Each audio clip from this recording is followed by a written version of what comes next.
Olá, turma! Hoje vamos iniciar os conteúdos do quarto bimestre. Então, temos aqui na aula 1, ciclo trigonométrico. Então, nós vimos nas aulas anteriores que o ciclo trigonométrico, é formado, tem esse formato aqui, onde aqui o ponto zero é a origem e são os pontos x0 e y0, Então, aqui na origem. O ciclo a gente considera um raio, ou seja, uma distância daqui até aqui, de 1. Então, quando eu ando para o lado negativo, menos 1. Quando eu ando para o lado positivo, 1. Então, aqui ó, 1, aqui é 1, aqui no lado negativo, menos 1, e aqui ó, menos 1 também. Então, ele é um raio, de raio, da origem até a extremidade, ele tem uma unidade de 1, Então, olha só, nós vimos no bimestre passado que o quadrante, o ciclo trigonométrico é dividido em 4 quadrantes. Então, eu tenho aqui, esse aqui é o ciclo trigonométrico dentro do nosso plano cartesiano, onde nós temos aqui, ó, o x e o y, Então, nós temos aqui, ó, x e y, tá? E aí, x aqui, y aqui, E aí tem o círculo trigonométrico aqui. Ele é dividido em 4 quadrantes. Então, onde esse aqui é o primeiro quadrante, esse aqui é o segundo, esse aqui é o terceiro e esse aqui é o quarto. Por que eu faço isso? Porque nós temos aqui uma divisão em ângulos e em radianos. Onde eu tenho aqui, ó, esse ponto aqui, Começa aqui, ó, com 0 graus. Aqui, Então, daqui até aqui eu tenho, nesse ponto aqui, 90 graus. Depois ele anda mais um pouco. Aqui é o ângulo de 180 graus. Andando mais adiante, aqui tem um ângulo de 270 graus.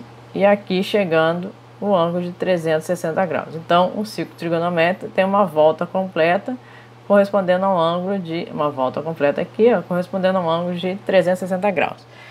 Então, é feito dessa forma para a gente poder identificar os ângulos em qual quadrante estão. Então, por exemplo, se eu tiver um ângulo de 50 graus, qual o quadrante que ele vai pertencer? Então, olha só, de 0 a 90, todos os ângulos que estão entre 0 e 90 pertencem ao primeiro quadrante. Então, se eu tenho um ângulo de 50 graus, então eu digo que ele é do primeiro quadrante. A partir do 90, então do 91 até o 180, todos os ângulos que estão nesse intervalo pertencem ao segundo quadrante. Do 181, até o 270, terceiro quadrante, e do 271 ao 360, quarto quadrante, tá? A gente pode representar também na forma de arcos radianos, onde eu tenho o π sobre... Calma aí. Aqui, ó. Onde é aqui no 90 é a mesma coisa que π sobre 2, tá? Aí eu tenho aqui o 180, tem o 270.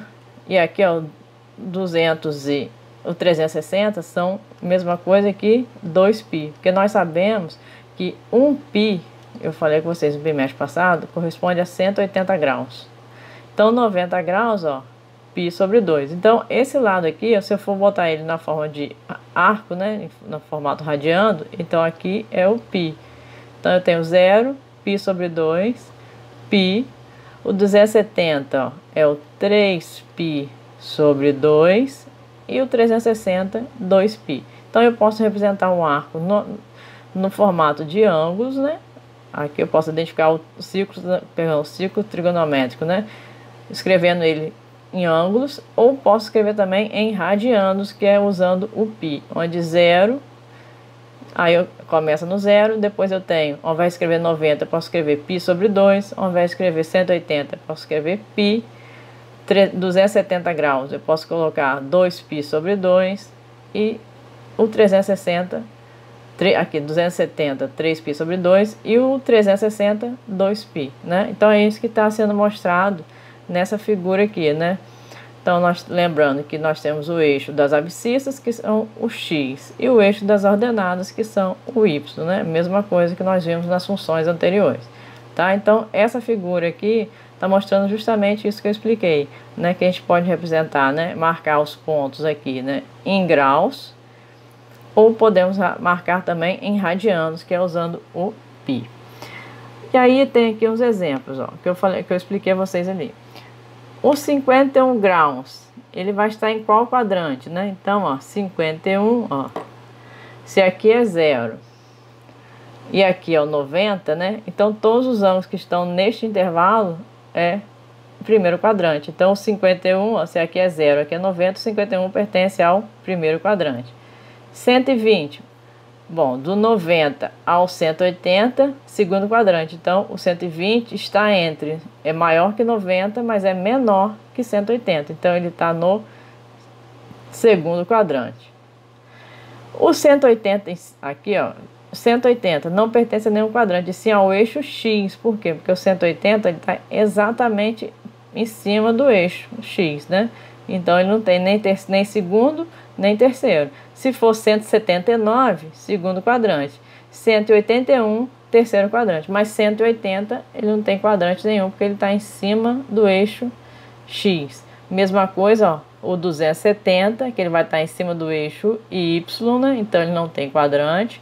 O 90 também não tem quadrante, porque ele vai estar em cima do eixo, tá? Então, se eu tiver aqui agora um exemplo, um ângulo de 201 graus. 201, vocês vão ter que olhar em que quadrante que ele está. Então, você sabe que no primeiro quadrante são os ângulos entre 0 e 90. Segundo quadrante, 91 e 179, né? Que é 180 em cima do eixo aqui. Então, ó, e terceiro quadrante, 181 a 270. Se eu quero o 201, ó, ele vai estar no terceiro quadrante, né? Então, esse é o exercíciozinho que está aqui, ó, são os exemplos que estão aqui, né, explicando sobre localização nos quadrantes. Tá? Então, essa é a primeira parte do nosso conteúdo de hoje. Nessa segunda parte aqui, eu tenho falando sobre simetria, né, a redução ao primeiro quadrante. Eu consigo, né, identificar onde que está o congruente, né, o ângulo congruente em todos os quadrantes. Então, aqui, vou fazer um exemplo para ficar mais fácil. Um ângulo de 45 graus. Que ângulo é ele? Esse aqui é no primeiro quadrante, ele vale 45. Mas se eu transportar ele para o segundo quadrante, quanto que ele ia valer lá no segundo quadrante? Para fazer essa continha é fácil. Toda vez que for no segundo quadrante, nós vamos pegar o 180 e diminuir pelo valor do nosso ângulo do exercício. Nesse caso aqui, 45 graus. Então, 45 graus. 180 menos 45, ó, 135 graus. Então, eu sei que o ângulo de 45 no primeiro quadrante, ele vale 45. No segundo, ele tem valor de 135 graus. Se eu quiser saber no terceiro quadrante, aí eu vou fazer o 180 e somando ao meu ângulo que eu quero determinar. Nesse caso aqui eu quero 45, então eu vou somar com 45. 180 mais 45, 225 graus. E quando eu quero determinar esse valor no quarto quadrante, aí o quarto quadrante é diferente, porque nós vamos ter que usar o 360, que seria a volta completa. Então vai ser 360 menos o valor do nosso ângulo do exercício, que nesse caso aqui é 45. Então vai ficar, ó, 360 menos 45, 315 graus. E é isso que está mostrando aqui, né? Então, lembrando, vou pegar o ângulo do exercício, né? Se eu quero transformar ele para o segundo quadrante, eu diminuo do 180. No terceiro quadrante, eu vou somar no 180. E no quarto quadrante eu vou diminuir no 360, tá? E aí nós temos também agora aqui, ó, nessa primeira aula, seno, cosseno e tangente no círculo trigonométrico. Então, se é um círculo trigonométrico, ele tem as funções seno, cosseno e tangente, né? Então, aqui para vocês verem o que a gente pode marcar, né? O seno, cosseno e o tangente. Uma observação vou ter aqui, ó, não esqueça que o eixo X, né, chamado de abscissa, representa o cosseno, tá? E o eixo Y, chamado de ordenada, representa o seno. Então, sempre que a gente for falar em eixo X e Y, o cosseno é o Y e o seno é o x.